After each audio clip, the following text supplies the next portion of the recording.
So this morning, I wanted to take my confidence stack a little bit further with you guys. If you haven't seen that video yet, I'll put a link up here so that you can check it out. It's taken me a number of years to actually fine-tune my process as a photographer. And the confidence stack really helped nail that process. But of course, there's more to it than just taking photographs, isn't there? I'm going to find a nice quiet spot now and tell you a little bit more about that in the next few minutes.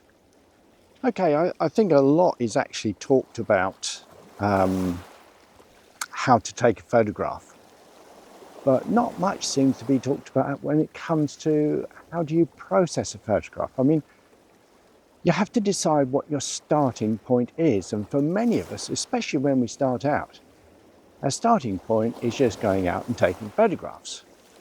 And then when we get back home or the office or wherever it might be, we start to think about processing that particular image. Now, I tend to think of things now a little bit back to front. So I tend to think of compositions first. So I'll explore and try and find a composition, like I've got here of this rock, and where the sun is angled on it, it's exposing some texture in the surface. So I'm going to try and work out a composition around this rock. But I have in mind how I want it to look when I finish processing it. So it's not about, oh, that's just a nice composition and I'll take a photograph. It's about how will it look when I've processed this composition in the way that I want to. So if you like, I guess it's a little bit like painting by numbers, isn't it? You know, you've got all the spaces defined and all you have to do is to put the color into it. So in a way, I guess that's how I'm thinking about my photography these days.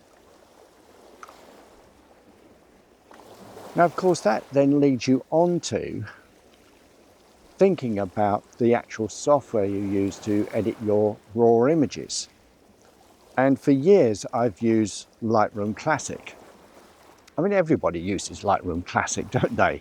Or seem to, anyway. However, a few months ago, I was introduced to DxO PhotoLab 9. And I thought, yeah, it's just going to be another Lightroom. Of course it is. I downloaded my 30-day trial, and I have to admit, I was actually quite stunned. I was in awe of the quality of image that I could get out of my raw images. Let me just tell you a little bit more about that.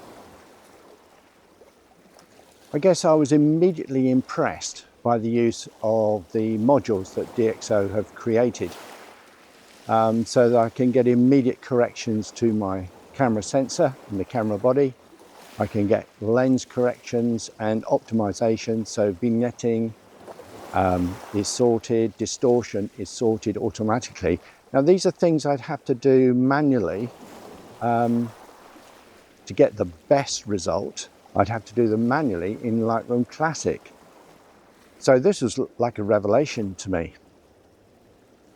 And then the more that I explored, I really enjoyed using the AI masking, and I'll talk a little bit more about that very shortly, because it's incredibly accurate. But now they've brought in something new in 9.6, so stick around and I'll tell you more. Yeah, it's not often that I try and get a vertical shot, but this particular rock pool has got some lovely sort of, I don't know what they are actually, little seaweed in them. Probably won't come out, will it? But there we are, we keep trying. So as a photographer, I'm really interested in obtaining the best image quality that I can. I still have Lightroom Classic, but I must admit I don't use it anymore at all. And I've just noticed in the latest update that there was AI generative something or other. I'm not interested in that. Improvements to assisted culling. I'm not interested in that. However, the recent update which came out on, I think it was just Tuesday afternoon of this week, to DxO PhotoLab 9, which is now in version 9.6, there are 3 things in that update which I am very interested in. And perhaps you should be too, I don't know. So let's have a look at them. The first one is to do with denoise, DeepPRIME.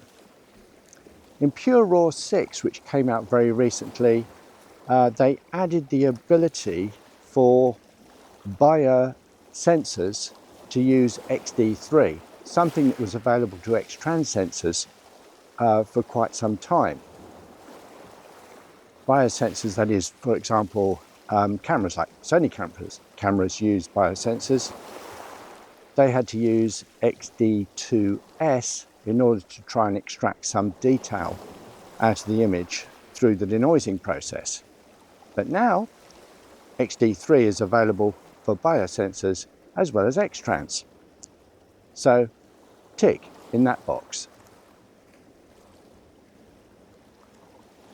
The next thing that they've introduced, which probably won't affect me so much, although I could see circumstances where it would, but may affect an awful lot of other people, is they've introduced high-fidelity compression.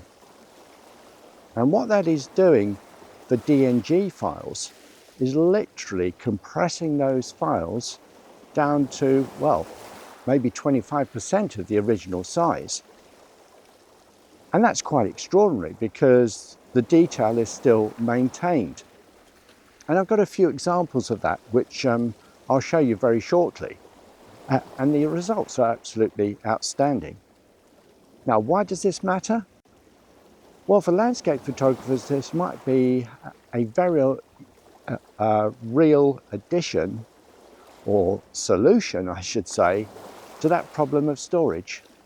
So if you can reduce a DNG file from, say, 220 megabytes down to 60 odd megabytes, there's nothing to lose at all, literally nothing to lose, certainly in terms of quality, and look at the savings in storage space.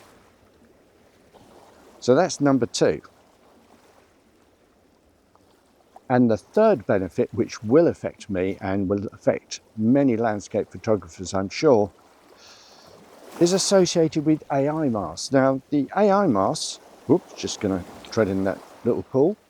AI masks in PhotoLab 9 are incredibly accurate. So if you want a really sharp edge, yes, you can achieve it.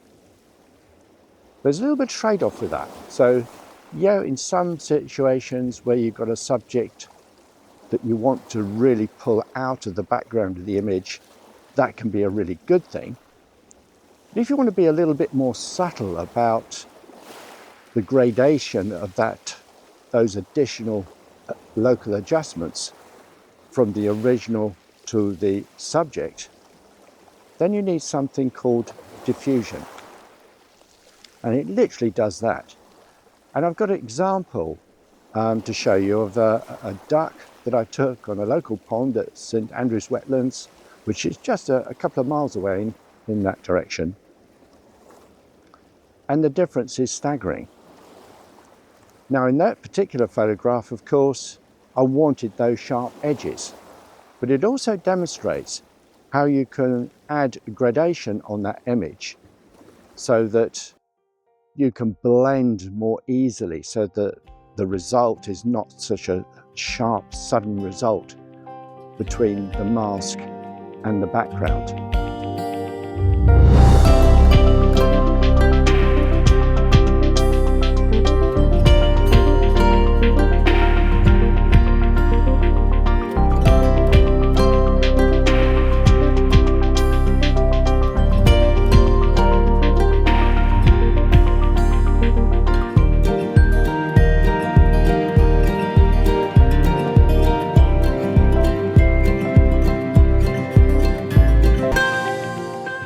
looking for image quality, I can highly recommend PhotoLab 9.6.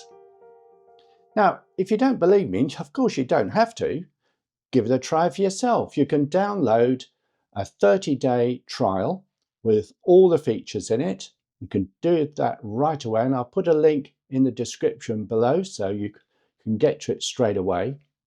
And if you decide, well, actually PhotoLab 9.6 is for me, then take advantage of my exclusive discount code TOPG15 to get a 15% discount on your first purchase. Well, that's it for now. Until next time. Bye.